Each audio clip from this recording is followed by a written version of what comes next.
On the internet. I rescind my mocking of it.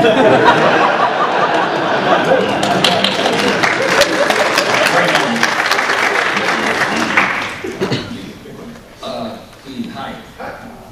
Actually, you did that great panel at Amazon. Oh, yes. Is there any thought of doing that with those great voice panels, adding it together and doing like cinematic panel?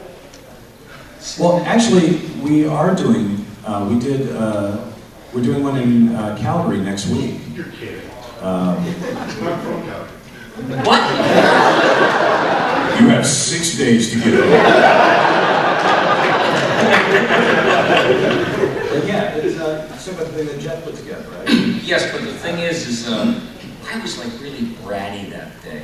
I mean, I was like angry that I was going to have to read a movie in real time for the entirety of it. I was going, I'm just saying to John, I'm reading this out of the thing. I'm really not, you know, and I was people were aware that I was like, you know, becoming mutinous. And so I finally, the anger is such a great vehicle for comedy, so I started tearing into the script, and I started tearing into it, and I said, if this is supposed to be a comedy bit, look, the school I went to, comedy has a beginning, a middle, and an end, and there's nothing here. You know, and then I go into Tony Soprano's, you know, he's fucking right, you know.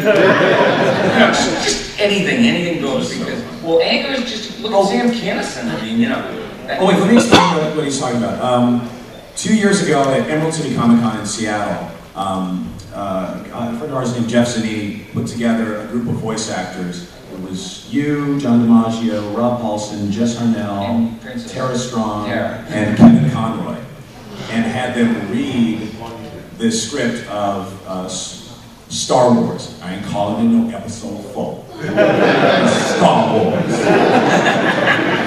And they, you know, but in all sorts of different character voices and impressions. I think Kevin, as Batman, was narrating a long time ago in a galaxy far away. You know, and then everybody else was changing around and doing all sorts of. I mean, was Christopher Walken a Wookiee at one point? Yes. And then we did another one this year in Seattle, and they had Jim Cummings came. Oh, he was there when I went last time. Oh my God, we did. The best moment to me was when because we were doing Empire Strikes Back, and Jim was doing the voice of Darth Vader as Winnie the Pooh. Oh, disappointed me for the last. And it was amazing because he is the voice of Winnie the Pooh.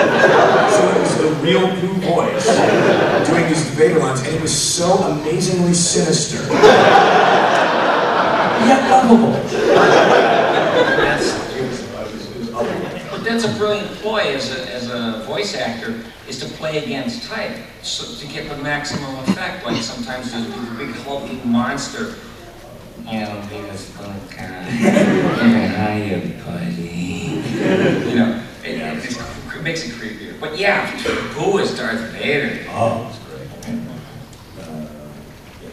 Yes, I'm Adam Double with the Rogers Review. I'd like to ask you about your work with the improv comedy sketch group, the Groundlings. This question for Phil and Mark. That was very official, thank you. You haven't asked the question. Oh, your work with the Groundlings, the improv sketch I was, all right, and I would use that as a, I was a member of the Groundlings, which is an improv comedy and sketch comedy troupe in LA. Phil Hartman, Paul Rubens, Lisa Kudrow, Will Ferrell, Kristen Wiig, a whole bunch of people also came through the same program that I did. Thank you. What did you learn? I learned how to write sketches and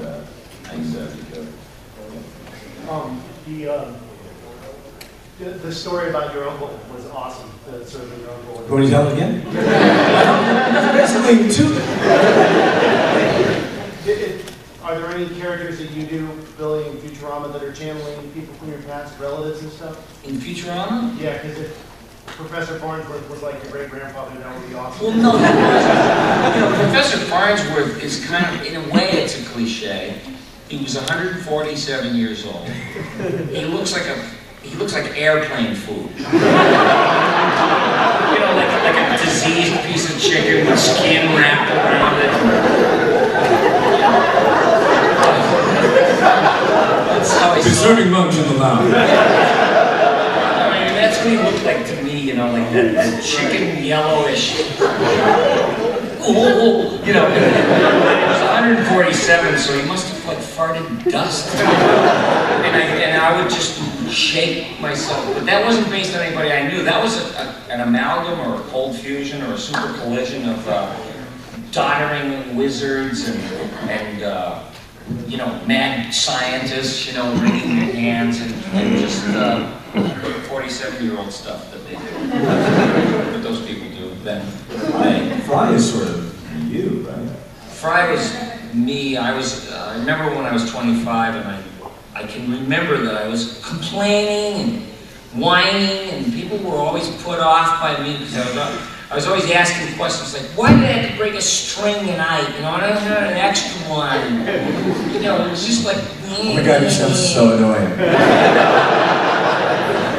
And so I modified it a little bit, and but Philip J. Fry, everybody likes him because there's nothing formidable about him. He's just like, he's harmless. And he means well, and he messes things up, and it's like, he's a sympathetic character, even though he's the protagonist. You know, it's kind of strange. Yeah, listening to the voice, I'm always like, why do we like him? He's elegant. Well, exactly. I thought he was like a kind of a Candide, you know, just showing up in this world, and they're like, okay, we're gonna chip you. Chip me? No. No, he didn't know anything. Yeah. Hi. Hi there. Billy, you mentioned earlier being high on your mind, so naturally I think of Ren and Stimpy, which is such an amazing show. So I just wanted to ask you two questions. How did you come up, I have a Chihuahua, and you've got her spot on. How did you come up with a Chihuahua, and what was it like working on that show? Well, those characters were created by John Crisolucci, and it was a concerted effort among people like Jim Gomez, Lynn Naylor, Chris Riccardi. I mean, it was a gang of little beatniks, you know, that just... Oh yeah, you know him. He's nutty. and you know, they brought these characters and they showed me both of them. I auditioned for both of them. We were at Nickelodeon, right at the hall from Kurt Loder's office, and we were in a broom closet. This is right out of the movies. He's got this audition copy sides, and we have a mop and a pail with a microphone taped. And we were reading it, and I was reading both characters in this closet. You know, it's like, you know, hey Ray, will you button me? You shut up, you fool! That's I kill you! And I'm screaming in the closet, and people coming by must have went, see? I don't want to know. That's all that. No, but we came out of there, and then he went into the women at Nickelodeon and had a powwow with them, and he came out, congratulations, what you just did sold the show. Then he decided he wanted to do the wrong character. Oh, now did he take the voice off of what you had done? No, he created the template. Oh, he had that. He told me there was like Burl Ives in there. You know, he's south of the border because Burl Ives like, stop or I'll shoot! You know, Big Daddy and Cat on the Roof. Stop or I'll shoot! You know, that was in his voice. And then there was Kirk Douglas. You know, because I can't eat this slop! And, you know, little elements like he's south of the border. So he would have these sort of Peter Lorre German expressionistic film, mixed with this. You know, like he was running a taco stand. And he was always changing in and out of different little personalities, like, I told you not to do, you wouldn't listen! And so that sold the show, but then he's decided to do it. But he came up with the template. I listened to some old snippets of all these people, Kirk Douglas and Peter Lorre. Peter Lorre was the creepy part. It was like, remember when he was just like quietly menacing? I'd like a couple of hamburgers, please. And make them raw. You know, and all of that is in their character. And then he got fired from his own show. You know, there was like all kinds of problems and stuff. Plus both sides, you know, it's not just one person. It's like, you know. But it's usually the person without the money that gets fired. you got something. No, but I started doing it because they were auditioning everybody in town. Everyone auditioned for that. I'm not kidding. Mark Hamill, everybody. So they said, wait a minute, Billy, didn't he do it originally, you know, on the tape we were listening to? And they said, yeah, well, we'll get him, you know. So I took the gig. But in all honesty, I never lobbied for that gig. I didn't give a fat frog's ass who did that voice, actually. The other voice? The Ren voice. Yeah. To tell you the truth, I was happy doing Stimson J. Cat. Well, but I mean, come on.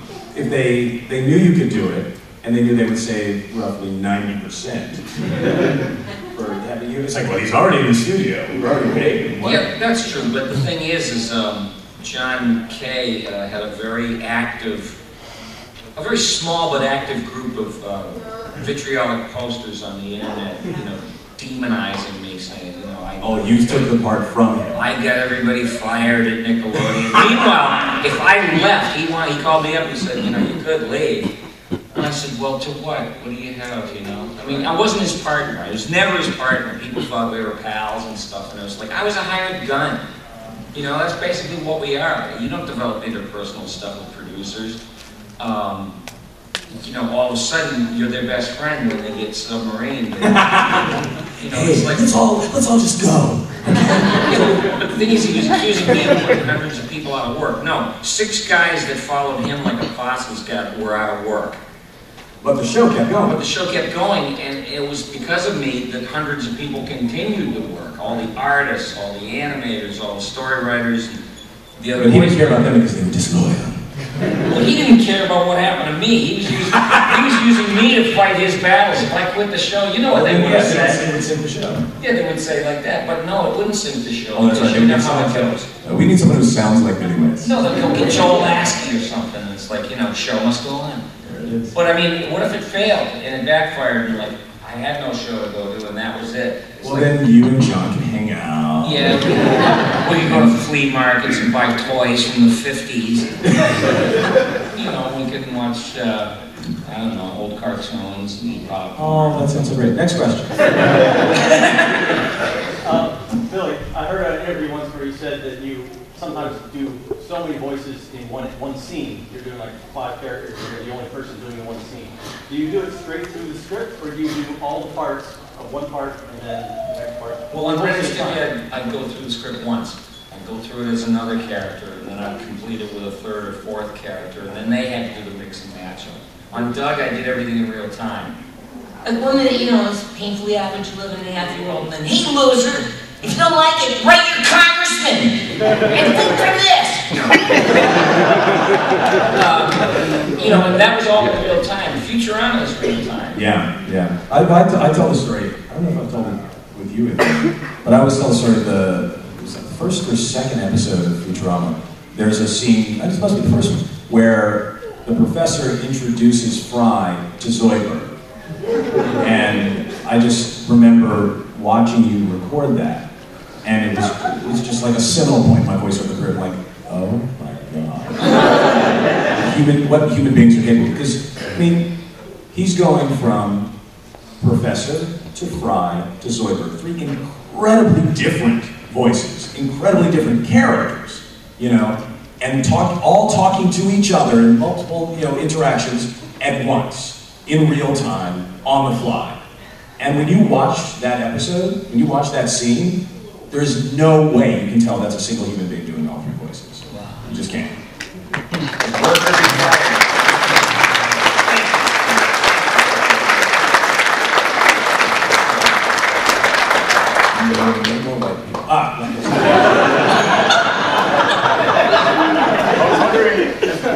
How do you, is it pre-written into your script, or how do you come up with all those weird exclamations like sweet tomatoes, Barbados? No, that's all. I mean, the writing staff on Futurama is amazing. They're all incredibly smart, but also incredibly funny. I mean, we've got, you know, lawyers and people with doctorate degrees in physics and computer science. I mean, all the science is, you know, real. and all the comedy is even more real. But yes, David Cohen, I think, writes our executive producer and creator, writes the bulk of the Hermes exclamations. I know he did the first one. Great Lion of Zion!